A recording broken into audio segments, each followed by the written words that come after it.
एक ऐसी पावर जो आपको बिना छुए कंट्रोल कर सकती है और दूसरी तरफ यूजी खुद को मार खाने दे रहा है बिना फाइट किए। आखिर स्ट्रेटजी है या पागलपन? आज का एपिसोड पूरी तरह माइंड गेम और इंटेंसिटी से भरा है। हेलो गाइस, आपका स्वागत है हमारे स्टूडियो में। आज हम ब्रेक डाउन करने वाले एपिसोड 6 को, जहां हमें देखने को मिलता है एक डेंजरस टेक्निक और यूजी का नेक्स्ट लेवल डिटर्मिनेशन। एपिसोड की शुरुआत होती है मेगुमी से, जो सीक्रेटली फाइट क्लब में घुस चुका है। वो एक गार्ड को बिना किसी आवाज के सुला देता है, यानी मिशन शुरू हो चुका है और मेगुमी पूरी तरह फोकस्ड है। उसे पता है अगर हाकारी की मदद नहीं मिली तो आगे आने वाला कलिंग गेम जीतना ऑलमोस्ट इम्पॉसिबल होगा। दूसरी तरफ पांडा सीन को हल्का बना देता है। वो कैजुअली एक टायर से खेल रहा है, लेकिन गार्ड उसे पहचान लेते हैं और अगले ही सेकंड नो डाउन। पांडा भी अब सीरियस हो जाता है और इमरजेंसी स्टेयर से ऊपर जाने लगता है, जहाँ कोई सीसीटीवी नहीं है। लेकिन जैसे ही मेगुमी और पांडा छत पर पहुँचते हैं, बूम, कियारा सामने आ जाती है। वो तुरंत समझ जाती है कि ये दोनों आउटसाइडर है और हाकारी खतरे में है। वो बिना टाइम वेस्ट किए हाकारी को कॉल करने लगती है, लेकिन मेगुमी अटैक कर देता है और यहाँ से शुरू होता है कंफ्यूजिंग और इंटरेस्टिंग फाइट। मेगुमी अपनी डिवाइन डॉग टेक्निक यूज करता है। किरारा उसके जवाब में इजीली काउंटर कर देती है। पांडा भी उसके पास नहीं जा पा रहा, जैसे कोई इनविजिबल फोर्स उसे रोक रहा हो। और अजीब बात यह है कि हर चीज पर स्ट्रेंज मेगुमी ध्यान से ऑब्जर्व करता है और उसे समझ आता है कि ये सब रैंडम नहीं है, ये एक्चुअली एक कॉन्स्टेलेशन पर बेस्ड है, यानी कि तारों का पैटर्न। और फिर उसे याद आता है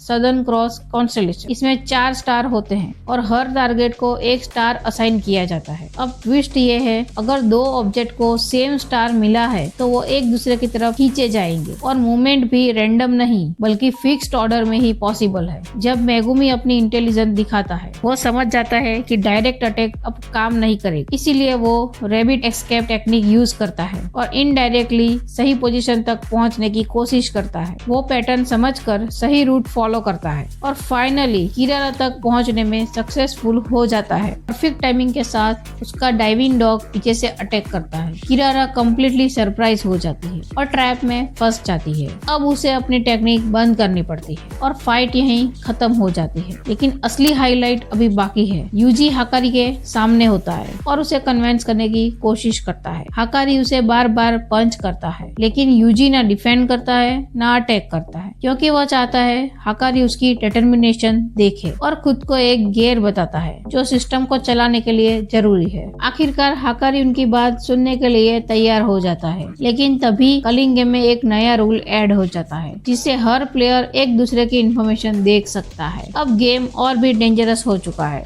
वहीं पर हम देखते हैं कासिमो को, जिसने कलिंग गेम में बहुत सारी कर्स को मार डाला था, जिससे उसके 200 पॉइंट बन गए थे। उसे कोई भी प्लेयर अपने जैसा स्ट्रॉन्ग नहीं लग रहा था। वो सीधा सुकुना से फाइट करना चाहता था, इसीलिए उसने प्लेयर की जानकारी वाला नया नियम ऐड किया था। आगे क्या होगा ये जानने के लिए देखिए हमारा नेक्स्ट वीडियो। चैनल को सब्सक्राइब करना मत भूलना।